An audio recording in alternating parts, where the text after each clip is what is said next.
Thank you very much for the invitation. My name is Venegas-Aravena. Part of my work has been done with Professor Enrique Cordaro from the University of Chile. And I'm honored to be part of this Thermodynamic 2.0 pre-conference series in which people are trying to describe the most different fields, let's say life sciences or in terms of physical laws. So we have something to say about that because part of our work is probably associated with that direction. So I'm honored to be here and describe things in this manner. I think that this is one of the most relevant ideas of our time. So thank you very much for the invitation. Um, let's start with the background of our work, which is known as Principium Luxuriæ. Let's start with the basic idea of the action-reaction principle, a Newtonian idea, where we have an action, we observe a reaction. So if we have a solid, an action could be regarded as a force, and the reaction is the displacement. So in terms of solids, when we have not just an point, we are not interested in the displacement of things. When we have an external force, that generate a deformation. So here the action is the force and the reaction is the deformation. This guy is well known and it has been described by Hooke's law, where stresses are proportional to the strain. And when that is in the linear case, and we also have this law in terms of non-linear, when the forces are not related or not linearly associated to the formation. But we know and we understand this. The main problem does not arise when we have a load that stay the different physics within this the solid.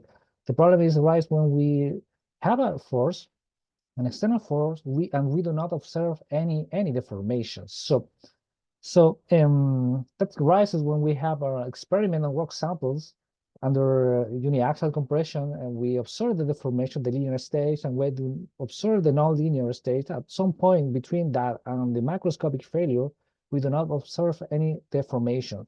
So what we state here is that we are observing an action with the increasing force, which is something that happens when we add compression to the rock samples. But right before the macroscopic failure, we do not observe deformation. So in that line, we have an action but not reaction. And that is the main reason we are not capable to predict earthquake. For example, we have a lot of GPS in seismology. We have a GPS tracking the displacement of the station to observe the deformation of the crust. And we observe that right before an earthquake. Well, okay, we understand how the crust deformed, but that's right before the earthquake. We do not observe any meaningful change of the crust. So we do not observe a reaction here. But unfortunately, what we have seen now is from rock experiments is the idea of having cracks. We know that by having small scale cracks, by using, for example, marble in this case, and X-ray tomography, when we observe the empty space that is being generated, when we have no macroscopic change. So we observe that these blue points are cracks that are being generated. We have voids there. And that implies that the action is not occurring, well, it's occurring at a large scale, but the reaction is occurring at a small scale by generation of small scale cracks. And which is interestingly is that when we increase the external force, in this case, we are obtaining more and more cracks. So this is in basic term, when we have an action, macroscopic action or external force, in this case, we observe an evolution of a small scale cracks. And that is happening in a smaller scale and not larger scale. We do not observe something of larger scale. This is the reaction. So all the energy input that is of this system is being released as a small scale reaction or cracking processes. And the distribution of these cracks are distributed as a power law. So that is something really, really well known. We are observing non-reversible damage here. So we are observing something, an arrow of time that is depends on this external force. So Just by putting in order here, we know that this is not a special system. We thought probably there are other systems that behaving like that when we have an action, but not a macroscopic reaction. This goes into the other scales. And we decided to generalize this idea by starting our focus in the action-reaction principle. The experiments say that, okay, the reaction is not occurring in the same scale. Probably we have reaction at a smaller scale. So our focus is not in macroscopic exchanges of things. So we also, it's important to know that we have an external action to this external to the system, and we have a system that are multiscale or heterogeneous. That is the main idea. So when we decide to use mathematical tools in order to describe this, we use the ideas of reciprocal relationship from Unsager that come from 1931. We use this because in some sense it relates the thermodynamic forces to the thermodynamic fluxes. So we have idea of the fluxes are consequences or forces.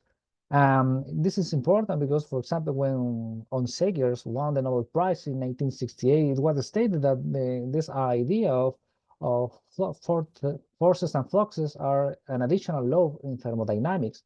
It lets other people to state that the Onsager reciprocal relations are the four laws of thermodynamics. So that is our starting point.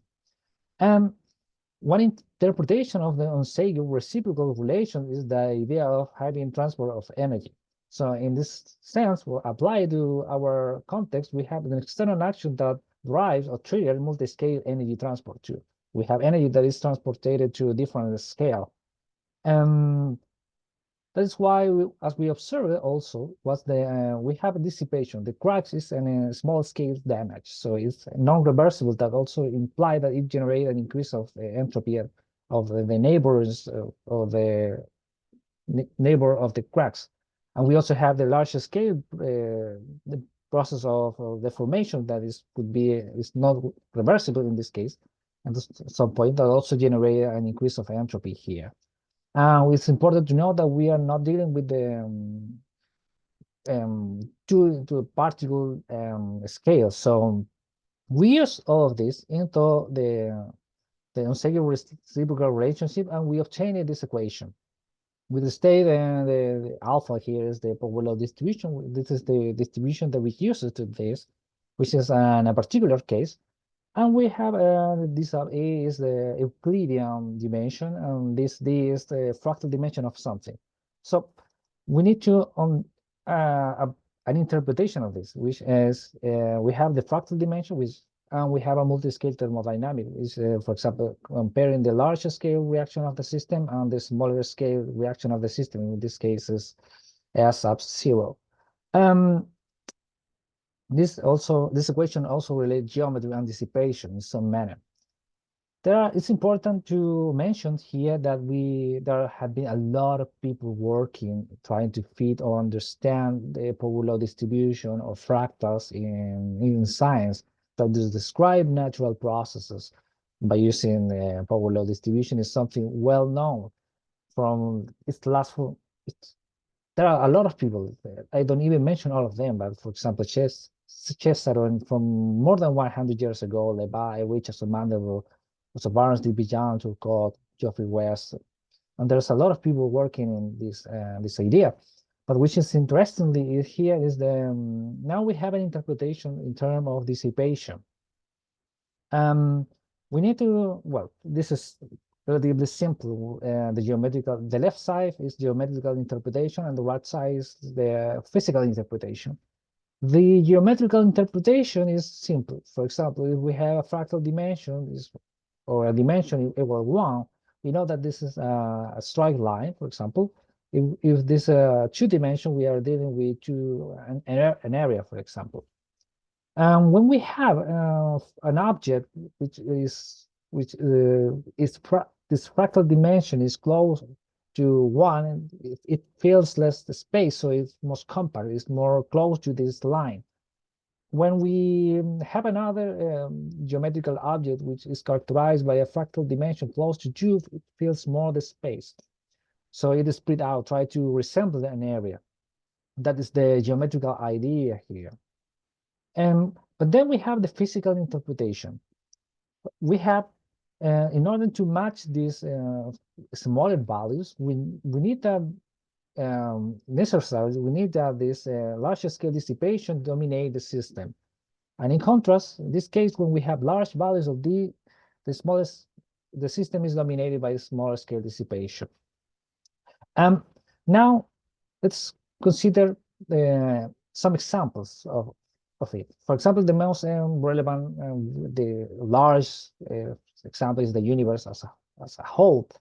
We know that the idea of the universe or the entropy of the universe, for example, come from Clausius from 1868 when he described the closed system, and with a closed system tend to increase its entropy. The main problem with this is that, okay, Clausius also stated that the entropy of the universe tends to a maximum. The problem with this is, okay, Clausius stated that or considered the universe as a closed system. And this is massive assumption because it implies that we have an entropy of the universe as is increasing, so the life seems to challenge the idea. So we have a lot of problem now in the conceptual realm because the concept probably are not different for field to field. So a lot of researchers are struggling with this. But all of this is based in an extrapolation, is considering that the universe is closed. The problem with this is we don't know if the universe is closed or not. So probably some people say that the universe is infinite. We don't know where the boundaries are located. We don't know. No one have measured a closed system. That is the problem. So this extrapolation probably is not true because we do not have any proof of that the universe is closed. We have interpretation from recent measurements from telescope, but no one knows exactly if the universe is closed and where the boundaries of the universe are. What we have, by having this in mind, I decided to try to measure in the large scale universe any piece of knowledge that tells us that there is a fractal dimension. And which is interestingly here is we have that measurement which come from the cosmic microwave background, and we have a fractal dimension, in this case 1.78, which in a two version of it is larger than 2.6. The universe as a whole, the early universe, is characterized as a fractal dimension. That is the main idea here. And then we decide to, okay, that is in the past. What about now? Is we observe this is mass. We are observing the mass distribution of the early universe. And what about the mass distribution of current universe? And surprisingly, we also have a fractal dimension of the current universe by having the distribution of galaxies or things like that. And what we observe here is the decrease of this fractal dimension of the universe. In our interpretation, it means that the small scale dominate at the beginning of the universe, and the large scale dominate at current by having this physical interpretation. So this large scale structure that we observe as a planet or suns or galaxies feels less the space. Now, in terms of temperature, for example, we know that, well, we have that the small scale entropy is associated directly to the temperature. So as we observe that the temperature of the universe decrease, we observe it matched this decrease of the fractal dimension of the universe. And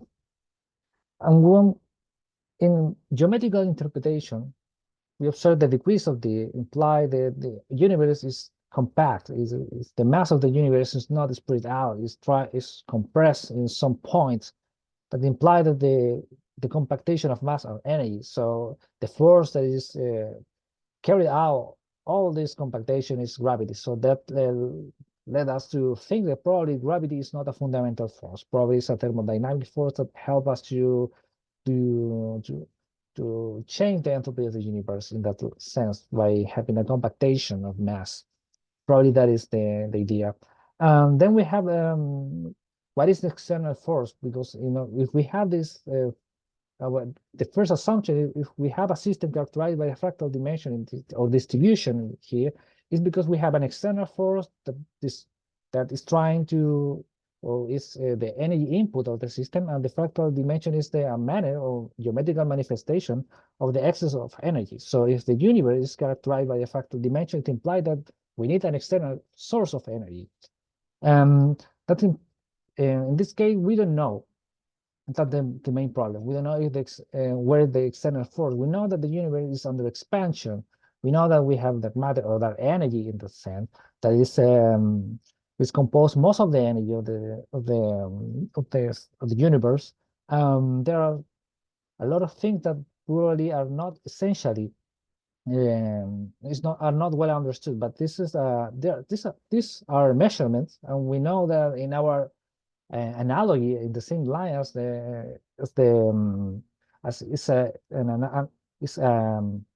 Clausius analogous. Probably this is also an analogous from our generalization. So we need probably an external force. And probably that external force is the expansion of the universe that drive all the gravitational force. Probably that's a match there. Then we decide to describe some constant from the large scale structure, for example, the golden radio, for example, the golden spirals here, or spiral. We have an equation that relay this constant with the fractal dimension of the universe, so we know, or we have this, or it is interpreted as a manner of dissipation. We also extend that to other constant as Einstein gravitational constant or fine structure constant, and we observe that there are some changes if there are or those constants are associated to the universe fractal dimension. So we observe changes that allow us to increase the gravitational force and the electromagnetic force, for example. But the main idea at the end, because all of this is matter of under review, a matter of discussion, but the main idea at the end is we have an external force, and then this external force is generating the fractal dimension of the universe, and probably the manner in which the universe is trying to dissipate the excess energies by having gravitational forces or electromagnetic forces.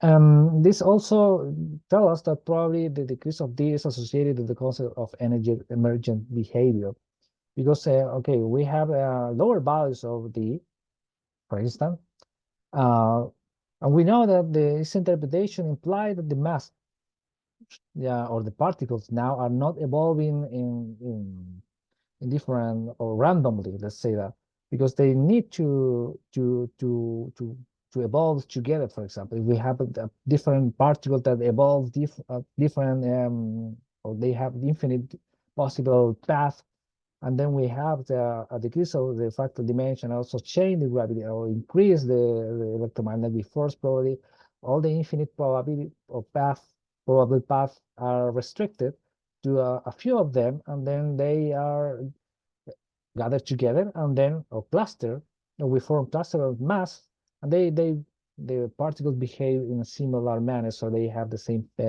position, velocity, energy, something like that, or things like that. So they are emerging in that line. So we have a force that is acting here, which could come from the decrease of the sub C. At the end, what we have is an external force. We have decrease of the, and probably we have the changes in the forces of the universe that generate or trigger the generation of cells. So the idea here is that we have an external force that decreases the cluster of mass and probably cells. This is similar to the concept of the cosmic evolution concept of Chison, for example, where we have the Big Bang, for example, then we origin of the Milky Way, of the galaxies, the origin of sun, Earth, origin of life, human, and so on. So here we have a physical framework for this. When we have an excess of energy, and all of these effects, physical, biological, or even cultural, probably are a manifestation of a system that is trying to release energy, that we behave in a cooperative manner or things like that. So from the left side point, we have galaxies or distribution of galaxies, and then we jump to the, for example, cells or the generation of neurons or things associated to biology. And that led me to the second example, which is the neuronal connection. It is not surprised now by observing the similarities in space between neurons connection and the large scale distribution of galaxies that this system is also characterized. Our brain is also characterized by a fractal dimension. It's not surprised that it has been known for a long time now. Which is interestingly is the interpretation that we have in the human brain, because the larger values of D are associated to cognition. So we are better at processing information when we have our brain is characterized by large scale or large values of D. For instance, if we have a neuron, when the neurons try to fill the space, so they cover the entire brain or within our head. So the fractal dimension of the human brain is increasing when it tries to occupy more volume, the volume within the brain. So it fills the space. That is the idea. And that is when we have a larger value of D, it increases, and this implies that the system is characterized by a small scale dissipation. So what does it mean here in terms of our brain? So it is it is necessary to understand how our brain evolves from starting young, babies, and middle age or old, and how our capability to process information changes as we get older. And we see two parts of this. When we are young, our capability of our cognition increases, and when we go down, when we get older. The problem with this is that when we get older, or our reduces capability to process information, most of the time is associated to other factors. So in this talk, I'm gonna focus on here in this part of when we grow. So we need to understand this in terms of dissipation. That is what it tells us, this equation. So when we are younger, when we are baby, we know that this value, our cognitive capability is reduced. So this implies that we have lower cognition, lower values of D. In terms of physical interpretation, we have a large scale dissipation. So what is this? And when we are adults, we have not so large dissipation here. In order to understand this, we need to go deep in or root our our composition. For example, we are made up of molecules, and the molecules come from the environment. On the environment, or particles and molecules from the environment are at ambient temperature, which is interestingly when we gather all the particles we form a human being. All the particles within the body are larger compared to their ambient temperature. So we are radiating more heat in this sense. So this implies when we grow, it implies we are the size we have a larger size. We are also having more molecules within us that are above the ambient temperature. So the size in that sense is also a manifestation of dissipation. So in mathematical terms, we are growing. That implies that our size is larger. We are more efficient by the large scale entropy, or the large scale energy in that sense, by just temperature. And that implied low values of D, which is essentially when we observe when we are younger. When we stop growing, that implies when we are adults, this is not happening anymore. So the option of the D of our brains just increase. And that explains the growing process, why our cognitive capabilities are massively irrelevant when we get adults compared when we are baby and we do not understand anything about the world. This lets us, okay, that is the brain, but the size of our body is something that happened to the entire body. So there must be other places of within our body that is expressing the same idea. And then, for example, when we are growing, this decrease in D also is associated to the organization of DNA or the changes of our skin. And that also has been studied. When we get older, the organization of our DNA is complex and our skin is rougher. But this is more self-evident, but also characterized by a fractal dimension. So surfaces can be described by a fractal dimension. We get older, we have an increase of fractal dimension, and in terms of surfaces, it implies that our skin is rougher.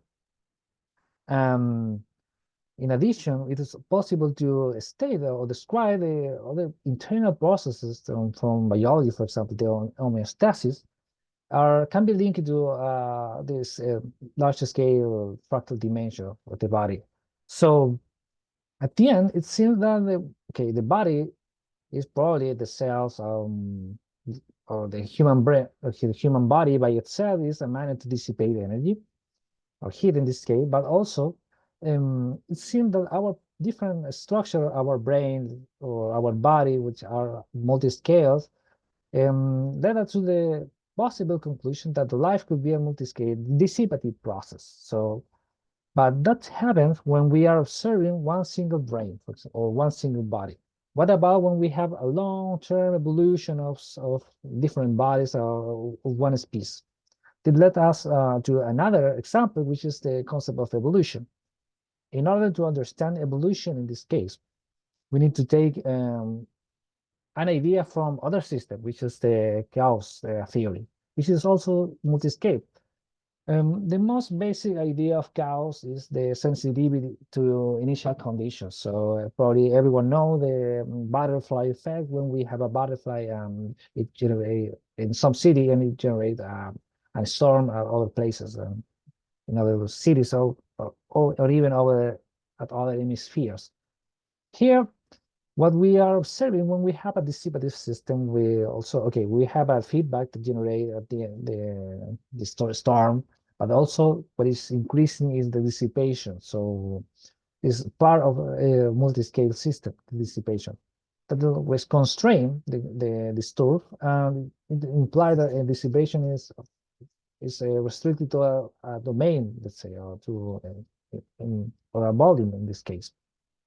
But this idea, when that has been developed by multi-scale system, when we observe we have a dissipation, can be applied to a biological system. In the first place, any biological system is multi-scale. We have our skin, our body, our cells, our DNA, tissues, and so on.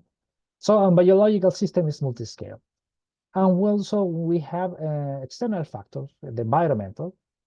And when for example, we consume energy, our intake of energy is by food, chemical reactions, photons, things like that.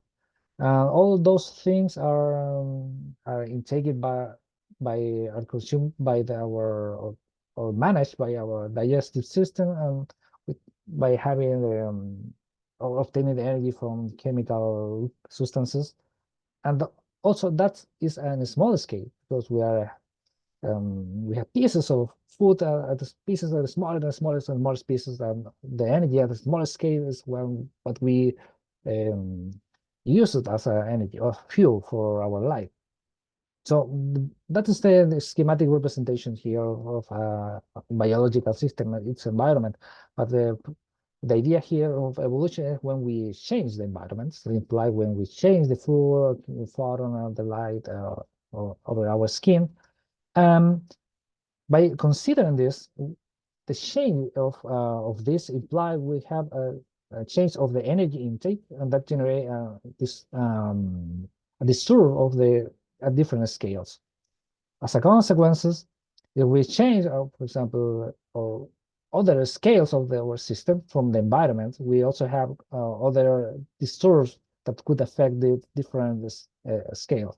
So here, what is interesting is the idea of having a macroscopic consistency of things. So, or if you have some problem, we have, I don't know, cancer, that it's not instantaneously visible from someone else, so someone else's eyes. Uh, or we are sick, that's implied that we need to generate an effect at different scale before we observe someone is clearly sick from our naked eyes. So, which is also interestingly here in the same idea is when we have more external energy, we observe the constraint of this size of this is larger and larger. So for example, when we have an external stimuli, in this case, which is environment, what we observe, or say in the case of brains, the cognitive challenge, the structure, this entire structure of the brain is changing. So if we have cognitive challenge, the value of our brain increases. So we it implies that more energy, external energy or external factors generate more or larger volume of influence. So we have a small scale influence, or when we have it's repeated and repeated, the influence of that small scale influence or disturb increases and increases over the scale or a different scale or larger scale. So at the end, it implies that the system or the larger scale of the system is having changes, macroscopic changes. So, or could be affected by the sort of a smaller scale, which is, let's say, changes in DNA by changes of the food or other input, smaller scale input. So, what we know here is external force or changes in the environment affecting different scale up to reaching up to larger scale changes are, are known as adaptation.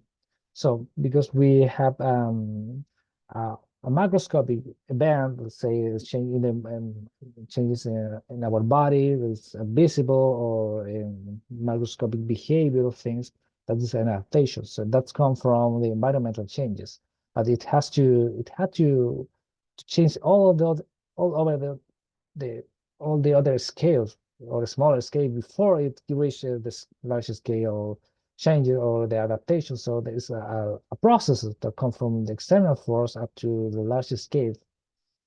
And this idea resembled the same multi-scale scheme from the beginning when so at the end, as a result, what we have is a different system. For example, where we have the cracking of rocks when we do not observe macroscopic changes, the evolution of the universe at some sense because it's characterized by the fractal dimension that is changing when or the fractal dimension of the mass distribution is changing as the universe evolves.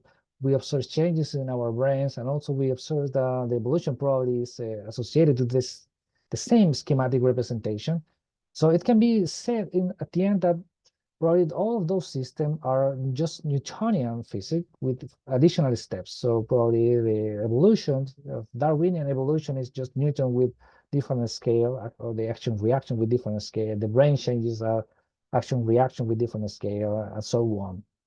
Um, at the end, it can be concluded in a more resumed manner is okay in term or state this in term of principle because it seems that it's covered several aspects of different field is is in this manner systems that interact with each other can trigger responses at multiple scales as a manner to dissipate the excess energy that comes from this interaction.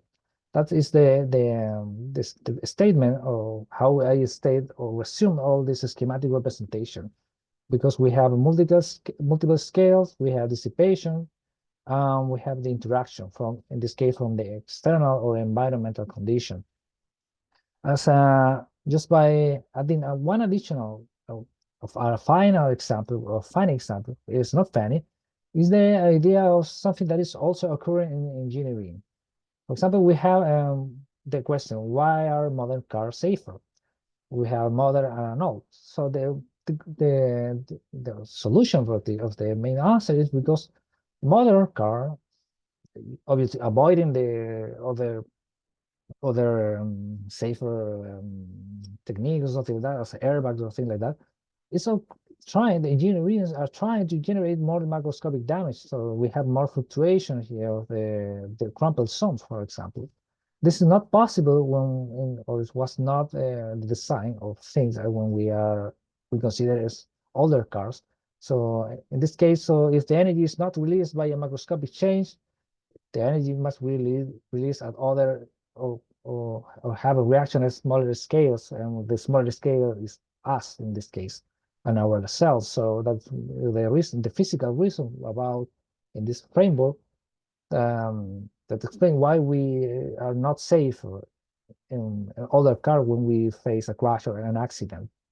So at the end, I would like to acknowledge a lot of scientists because we are always on the shoulder of giants the researchers from the past. The first group of scientists that I would like to acknowledge are the group of rock physics or the community of rock physics. Because, for example, Jessica McBack or the François Renard, which have been one of the most relevant scientists from this topic by using and observing what is going on with the rocks experiments by using the X-ray thermography and observe how cracks evolves.